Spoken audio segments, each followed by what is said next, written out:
Just some housekeeping, just the injuries. Caelan Jarvis, Andrew Porter, and Josh Van Veer said they'd be further assessed, but do you feel that they'll be ready for the weekend? Yeah, they're still getting assessed. So we will make a decision later on in the week. So some of them are on the pitch, some of them are busy with their own stuff. So yeah, no, we assess them as the week go on. And just looking at the pictures today, James Lowe seems to be back training. Is he near return? Who's that? James Lowe, sorry. Oh, James Lowe, yeah. James were on the pitch today, yeah. That's why I say, listen, the assessment will probably, I think team selection will be done on Thursday or Friday, whenever the team's announced, so the day before that. So, it will stay open-ended probably till then. But yeah, Lowe was on the pitch today, yeah. Good to see him back. And just Hayes in camp, and after that, getting the bonus point into pro win, especially on the road as well. The mood is probably realistic, I would say. I think if you look at the game, I think there's a lot of things that we did well, but if you look at it from a realistic point of view, there's a lot of things that we didn't do well, so there's still individually as individuals and collectively as a team, there's a lot of stuff that we have to improve on, but also banking that there was a lot of good stuff, So I think that's the realistic look at it. I think if you look at it from just the outcome point of view, you probably would say, listen, great win on the road, like you rightly say, you got your 5 points.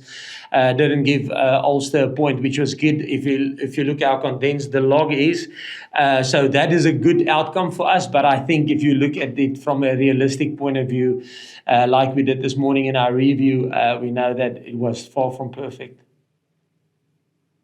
And then Benetton this week, they have that tough defeat to Munster. It's also their last home game. They really looking to put a performance up against you. Yeah, I think if you look at Benetton.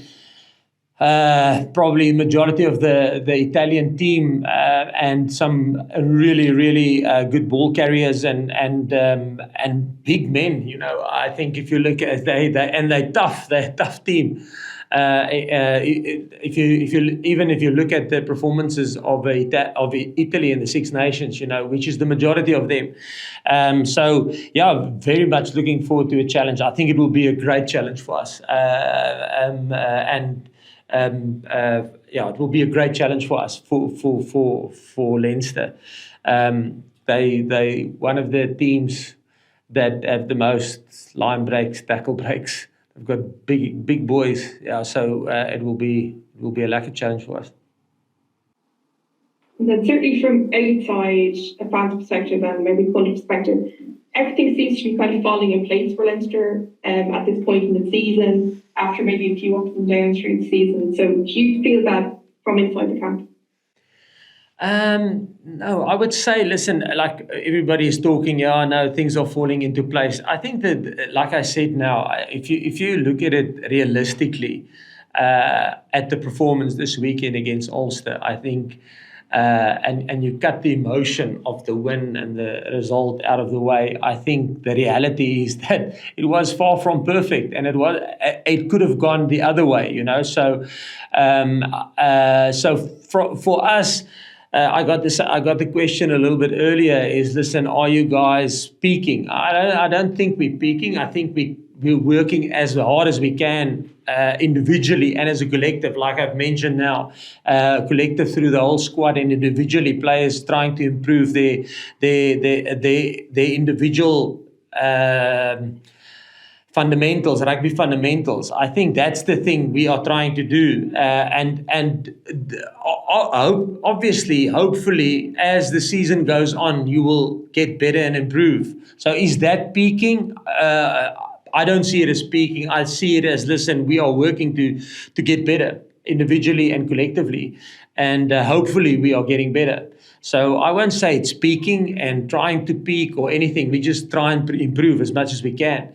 And like I said now, I think Ulster, if you look at it purely from an emotional outcome base, you would say, yes, great result. But I think if you look at it from a realistic point of view, I think it's fairly agreed today in the meeting without being negative. We're not negative at all. We take the win and we take the points and all that, and we're very happy and very chuffed with the performance and big parts of our game. But we're also realistic, knowing that, listen, we still need to improve and work extremely hard if we want to go forward in the URC and in Europe.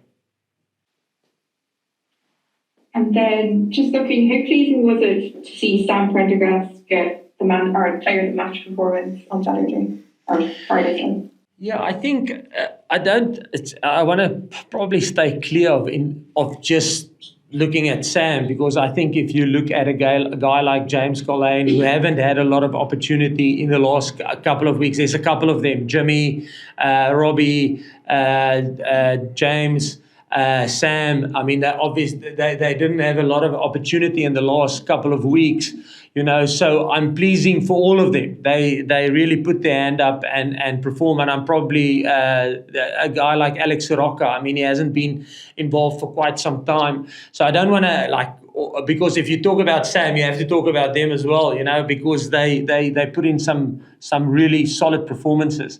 So I think I'm happy for the guys who didn't have opportunity in the last couple of weeks, and they got this opportunity, and I thought they really put their hand up, and they put in a solid Leinster performance. So I'm happy for all of them, Sam included. Maybe not performance specific, but it must be great to have Ed Byrne back. I know Brian Deeney mentioned how much of a boost it really gave the squad ahead of the Ulster match. Yeah, I think by getting a guy like Ed back, you almost realize that sometimes you sit in a club, I'm talking player, talking coach, talking people who's involved in a team like Leinster and other teams, you kind of, when you're there, you think this is going to last forever.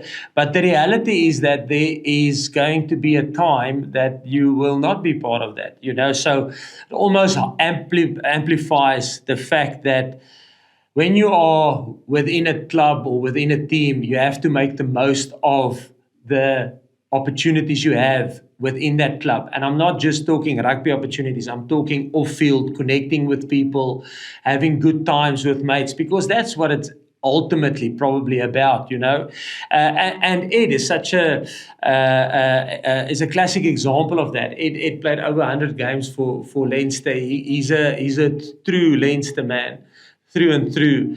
And when Ed left for Cardiff, you kind of miss the Ed. You miss pieces of people in the club because they've been involved with the club for such a long time.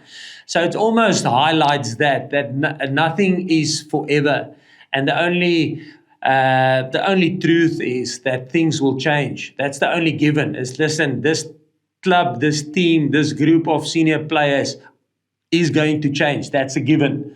So while you have this group available, yes, you have to enjoy your time with this group, because next year it will be different. There will be different people in the building. And so enjoy the time with each other. That's probably the thing that struck me the most in having Ed back. Really enjoyed him.